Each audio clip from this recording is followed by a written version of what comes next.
The rusty hinge of the airlock groaned as Tanix pushed it open, her suit servos whining with the effort. Stale air, thick with the scent of ozone and decay, rushed to meet her. She stepped onto the crumbling tarmac, her boots crunching on a layer of debris that had accumulated over centuries. "Comms check," she muttered into her helmet mic. "Reading you loud and clear, Tan," came Jace's voice, tinny through the old equipment. "What do you see?" Tanix swept her gaze across the landscape. Towering structures of unfamiliar design pierced the hazy sky, their surfaces a patchwork of gleaming metal and creeping vegetation. In the distance, a massive dome loomed, its once transparent panels now clouded and cracked. "It's not what we expected," she replied, her voice barely above a whisper. "This isn't some backwater outpost. We're looking at a metropolis." She took a few cautious steps forward, the suit's sensors pinging wildly as they struggled to process the unfamiliar environment. The air was breathable, barely, but laden with particulates that glittered in the dim light of the system's red dwarf star. "I'm picking up energy signatures," Jace reported. "Faint, but definitely there. Something still running down there." Tanix nodded, though her partner couldn't see it. "Roger that. I'm moving towards the nearest structure. Keep an eye on my vitals." As she approached the building, its true scale became apparent. What had seemed like a modest office block from a distance now towered over her, its facade a seamless blend of metal and some kind of engineered crystal. No windows, no visible doors. Just a smooth, slightly iridescent surface that seemed to ripple in the corner of her vision.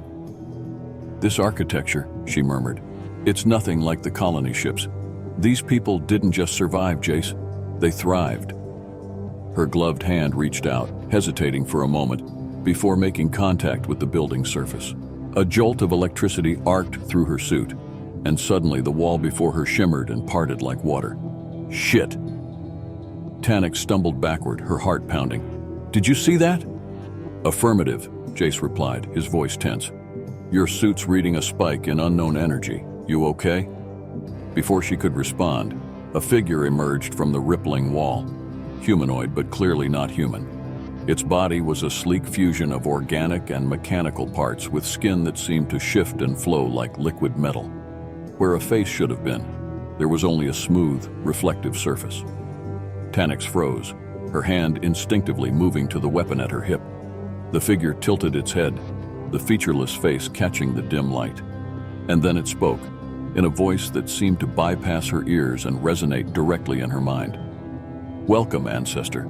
We have been waiting a long time for your return." Tanix's mouth went dry. She forced herself to lower her hand away from her weapon, acutely aware of how primitive it must seem to this being. We're from Earth," she managed to say. "We've come to re-establish contact with the colony." The figure's head tilted again, a gesture almost bird-like in its quickness. "Earth," it repeated, the word carrying a weight of history and distance. "The cradle. Yes, we remember the stories. But we are no longer a colony, Ancestor. We are Nexus." As if on cue, the cityscape around them came to life. Lights flickered on in buildings, illuminating structures that defied conventional engineering. The air hummed with energy, and in the distance, objects that Tanix had mistaken for sculptures began to move, revealing themselves as massive insectoid machines. "Holy shit," Jace breathed through the comm. "Tan, are you seeing this?" "Yeah," she replied, her voice barely audible. "I'm seeing it." The being for Tanix couldn't think of it as human, gestured towards the open portal in the building's wall. "Please enter. There is much to discuss and much for you to learn." Tanix hesitated, every instinct screaming at her to retreat to the ship. But curiosity, that age-old human drive that had brought their ancestors to this planet in the first place, won out. "Jace," she said, "I'm going in. Keep the channel open." "Tanix, wait." But she was already stepping through the shimmering barrier, the sensation like walking through a cool mist. The interior was vast, far larger than the building's exterior had suggested. Surfaces glowed with soft ambient light, and the air was noticeably cleaner, carrying a faint scent of ozone and something floral she couldn't identify. The being glided ahead of her, its movements fluid and silent. As they moved deeper into the structure, Tanix became aware of others. Some similar to her guide, others wildly different in form. They regarded her with what she sensed was curiosity, though it was hard to tell without faces to read. "Your arrival was predicted," the being said, its mental voice tinged with what might have been amusement, though the exact time was imprecise. Tanix frowned. "Predicted? How?" They entered a circular chamber, its walls lined with shifting holographic displays showing data streams Tanix couldn't begin to comprehend. At the center stood a pillar of swirling energy, tendrils of light reaching out like the branches of a tree. "This is the Nexus Core," her guide explained. "It is our history, our present, and our future. It is also how we knew you would come."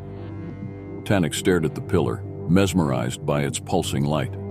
"I don't understand. What is it?" The being's mental voice took on a tone of reverence. "It is the culmination of centuries of evolution and technological advancement. Your ancestors laid the foundation, but we have built something more." As if in response to these words, a tendril of energy reached out from the core, brushing against Tanix's suit. She felt a tingling sensation, and suddenly her mind was flooded with images. Centuries of history compressed into seconds. She saw the early colonists struggling to survive on the harsh planet, their technology failing in the face of an alien environment. She witnessed the discovery of the planet's unique properties, the merging of biology and technology that allowed the colonists to adapt and thrive. She experienced the birth of a new society, one that transcended the limitations of flesh and embraced a symbiosis with their world and their creations. When the vision faded, Tanix found herself on her knees, gasping for breath. Her guide stood patiently beside her, waiting. That's impossible," she stammered. "How did you—" "Evolution, ancestor," the being replied. "Not just biological, but technological, societal. We have become something your people could not have imagined." Tanix slowly got to her feet, her mind reeling from the information dump. "But why? Why show me this?" The being's featureless face seemed to soften somehow, its mental voice gentler. "Because you are the bridge, Tanix, the link between past and future. Your arrival heralds a new era for both our peoples." A chill ran down Tanix's spine. "What do you mean?" Before the being could answer, Jace's panicked voice crackled through her comm. "Tan, we've got company. Multiple contacts approaching from orbit. They're not ours." Tanix's heart raced. "What? How is that possible? We're the only ship that—" She broke off as realization dawned. Turning to her guide, she saw her suspicion confirmed in the being's posture. "You didn't just predict our arrival," she said slowly. "You called us here." The being nodded, a surprisingly human gesture. "Yes, as I said, you are the bridge, but not just between Earth and Nexus." The chamber's holographic displays shifted, showing a star map. Dozens of systems were highlighted, spreading out from their location like a web. "We are not alone in the galaxy, ancestor," the being continued. "And now, thanks to you, introductions can finally be made." Tanix's mind spun with the implications. They hadn't just rediscovered a lost colony. They'd stumbled onto the cusp of a galactic civilization. "Tan!" Jace's voice cut through her thoughts. "What do I do? These ships, they're like nothing I've ever seen." She took a deep breath, steeling herself for what was to come. "Stand down, Jace. No hostile actions, I think. I think we're about to make history." As if on cue, new beings began to materialize in the chamber. Some humanoid, others utterly alien. The air crackled with energy and possibility. Tanix straightened her back, acutely aware that she was now Earth's de facto ambassador to whatever this was. "Well," she said, her voice steadier than she felt, "I guess introductions are in order." The being that had guided her stepped forward, its mental voice resonating with a sense of ceremony. "Indeed. Welcome all to the first galactic conclave. Let us begin." And with those words, Tanix knew that everything, for her, for Earth, for humanity itself, was about to change forever. The next few hours passed in a blur of introductions, explanations, and revelations that left Tanix's head spinning. The chamber had expanded somehow, accommodating the influx of alien delegates. Each new arrival brought with it a fresh wave of wonder and disbelief. There were beings of pure energy, their forms shifting and pulsing with barely contained power. Creatures that seemed to be living crystals, their faceted bodies refracting light in hypnotic patterns. Entities that existed partly in dimensions Tanix couldn't perceive, their forms flickering in and out of visibility. And through it all, the descendants of the forgotten colony, the Nexans, as Tanix had started to think of them, acted as intermediaries, their unique blend of human origin and advanced evolution making them ideal translators between the disparate species. "This is insane," Jace's voice crackled through her comm. He had finally been convinced to dock with the Nexan structure and join the proceedings. Now he stood beside Tanix, his eyes wide with a mixture of awe and terror. How long has this been going on? How did we not know? One of the Nexans? Tanix still couldn't tell them apart, answered. "The galaxy is vast, and your methods of observation primitive. We have been aware of each other for millennia, but direct contact was discouraged." Discouraged? Tanix frowned. "By whom?" The Nexan gestured towards a group of tall, spindly beings whose skin seemed to absorb light. "The Watchers. They have observed the development of younger species for eons, intervening only when necessary to prevent catastrophic events." Jace snorted. "Well, they didn't do a great job with Earth, did they? We've had plenty of catastrophes." A ripple of what might have been amusement passed through the assembled aliens. One of the Watchers stepped forward, its voice a low, melodious hum that bypassed their ears and resonated directly in their minds. "Your species' propensity for self-destruction is matched only by your resilience," it said. "We intervene to prevent extinction events, not to coddle. Your trials have shaped you, forged you, and now you are ready to join the greater community." Tanix shook her head, still struggling to process everything. "But why now? Why us?" Her original Nexan guide approached. "Because of what you represent. You are the missing link, the direct connection between Earth and the stars. Your arrival has completed a circuit, so to speak. The isolation of Earth was necessary, but it can now end." "Isolation?" Jace's voice was sharp. "You mean all this time, we've been what, quarantined?" A being that appeared to be made of interlocking geometric shapes floated forward. Its voice was a series of musical tones that the Nexans translated. "Not quarantined, protected, allowed to develop without outside influence. It was necessary to see what path humanity would take on its own." Tanix felt a surge of anger. "So, we were some kind of experiment? Do you have any idea what we've been through? The wars, the suffering?" "All part of your growth," the Watcher interrupted, "and not unique to your species. Every race here has faced its own trials, its own near extinctions. It is how we determine readiness." "Readiness for what?" Jace demanded. The chamber fell silent, all attention focusing on a point near the Nexus core. A new being was materializing, if it could be called a being at all. It appeared as a swirling vortex of colors and shapes, constantly shifting and reforming. When it spoke, it was as if the universe itself was addressing them. "Readiness for the truth," it said, its voice a symphony of harmonics. "The truth about the nature of existence, of consciousness, of reality itself." Tanix felt her knees go weak. She grabbed Jace's arm for support, feeling him trembling as well. "Who? What are you?" she managed to ask. The vortex pulsed, expanding to fill their vision. "We are the architects. We are the ones who set the stars in motion, who kindled the first sparks of life. And now, after eons of watching and waiting, we can finally welcome you, all of you, home." As the being spoke, the Nexus core flared with blinding light. Tanix felt a sensation like falling, like her consciousness was being stretched across vast distances. In that moment, she understood that all of them, were on the brink of a revelation that would reshape their understanding of everything. The architect's voice resonated through her very being. "Prepare yourselves, children of Earth and stars. The true journey is about to begin." And with that, the light engulfed them all, and Tanix knew that whatever came next would be beyond anything she or any human had ever imagined. The light faded, but the world that resolved around Tanix was not the chamber she had been in moments before. She found herself, or rather, her consciousness, floating in a vast, star-filled void. Beside her, she sensed, rather than saw, Jace and the other delegates from the conclave. "Where are we?" Jace's voice echoed in her mind, tinged with awe and fear. The architect's presence enveloped them, its voice seeming to come from everywhere and nowhere at once.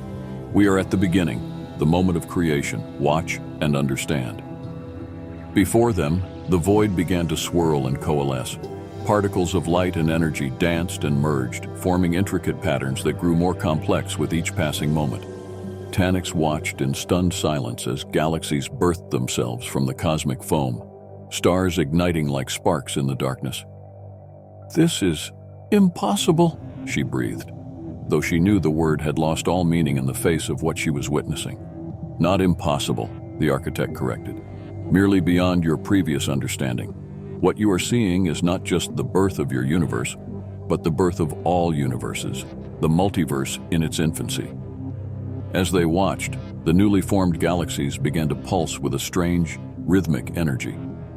Tanix realized with a start that the pulsations were synchronized, like the beating of a vast cosmic heart. "Life," the architect explained, sensing her realization. "Not as you know it, but life nonetheless. Consciousness on a galactic scale. This is the true nature of existence, a vast, interconnected web of awareness that spans not just space, but time and dimension." Jace's mental voice was barely a whisper. "Are you saying the universe itself is alive?" "Not just alive," one of the watchers interjected, its presence joining the architects. "Conscious, self-aware, and we, all of us, are its children, its means of experiencing itself." The vision shifted, zooming in on a familiar spiral galaxy. The Milky Way, Tanix realized. They watched as eons passed in moments, seeing the formation of the solar system, the birth of Earth, the long, slow evolution of life. "Your isolation was necessary," the architect continued. "Earth was chosen as a crucible, a place where life could develop free from outside influence.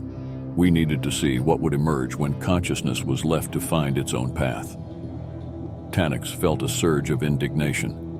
"So we really were just an experiment to you?" The architect's presence seemed to soften somehow. "Not an experiment, but a hope, a chance for something new to emerge, and you have exceeded our wildest expectations." The vision around them shifted again, showing Earth's history and fast forward. Tanix watched as civilizations rose and fell, as humanity struggled and triumphed, innovated and created. "Your capacity for growth, for adaptation, for creativity, it is unparalleled," the watcher added. "Even in the face of self-inflicted catastrophes, you persevered. You dreamed, you reached for the stars." Jace's mental voice was thick with emotion. "But at what cost? The suffering, the wars, the destruction we've caused." "All part of the journey," the architect replied. "The crucible that forged your potential. And now you stand on the brink of a new era, not just for humanity, but for all conscious life in the multiverse." The vision expanded, showing countless other worlds, other species, all at different stages of development. Some were just beginning to form primitive societies. Others were already exploring their local star systems. "Each race, each world, has its own path," the architect explained. "But all are moving towards the same ultimate goal, reunification with the cosmic consciousness from which we all sprung." Tanix felt overwhelmed, her mind struggling to comprehend the scale of what she was being shown. But why us? Why now? The Nexan presence that had guided her earlier rejoined the conversation. "Because you are the bridge, Tanix. Your rediscovery of our colony wasn't chance. It was the universe course-correcting, humanity's isolated branch reconnecting with the greater whole. And now," the architect continued, "you have a choice to make. A choice that will determine the future of not just Earth, but all of existence." The vision faded, and Tanix found herself back in the chamber with the Nexus core. Jace materialized beside her, looking as shaken as she felt. The assembled alien delegates watched them expectantly. "What choice?" Tanix asked, her voice barely above a whisper. The architect's swirling form coalesced into a more defined shape, almost humanoid, but still shifting and ethereal. "The choice to join us, to take your place in the galactic community and help guide the younger races towards enlightenment. To become shepherds of consciousness, nurturing the spark of awareness wherever it emerges." Jace stepped forward, his face a mask of determination. "And if we refuse?" If we choose to go our own way? A ripple of what might have been amusement passed through the assembled beings. The Watcher spoke, its voice gentle. There is no refusing, young one. You are already part of this grand tapestry. The choice is in how you participate, as active partners or as continued subjects of observation. Tanyx felt the weight of responsibility settling on her shoulders. She knew that whatever she decided here would shape the destiny of her entire species. What about Earth? She asked. The rest of humanity? They're not ready for this. They will be, the Nexan guide assured her. Your return will mark the beginning of a new age. We will help you prepare your world for the truth. It will not be easy, but it is necessary. Tanyx closed her eyes, taking a deep breath. When she opened them, she saw Jace watching her, waiting for her lead. She realized that in this moment, she spoke for all of humanity. We accept, she said, her voice stronger than she felt. We choose to be active partners in this cosmic journey, but we do it our way. Humanity's strength has always been in our diversity, our ability to find new solutions. We won't just follow, we'll contribute. A wave of approval swept through the chamber. The architect's form pulsed with what Tanyx sensed was joy. Well spoken, child of Earth.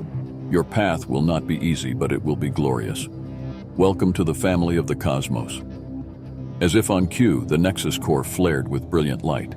Tanyx felt knowledge pouring into her mind, the beginnings of the vast cosmic awareness that she would now help shepherd. Beside her, Jace gasped, obviously experiencing the same thing. It's time to return, the Nexan guide said. You have much work to do, preparing your world for what's to come.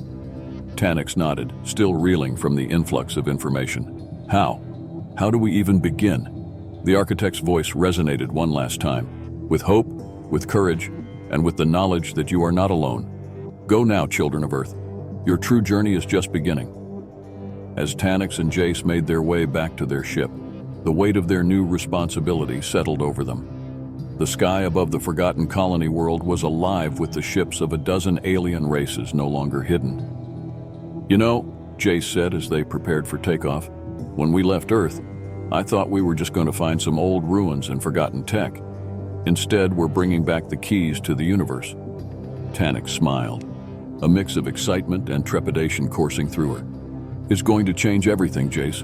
Are we ready for this? He shrugged, a grin spreading across his face. Ready or not, here we come. Next stop, the future of humanity. As their ship lifted off, leaving behind the world that had once been a forgotten colony and was now the gateway to a new era, Tanyx felt a surge of optimism. Whatever challenges lay ahead, whatever wonders and terrors the cosmos held, humanity would face them as they always had, with curiosity, resilience, and an unquenchable spirit of adventure. The stars beckoned, and this time they were ready to answer the call.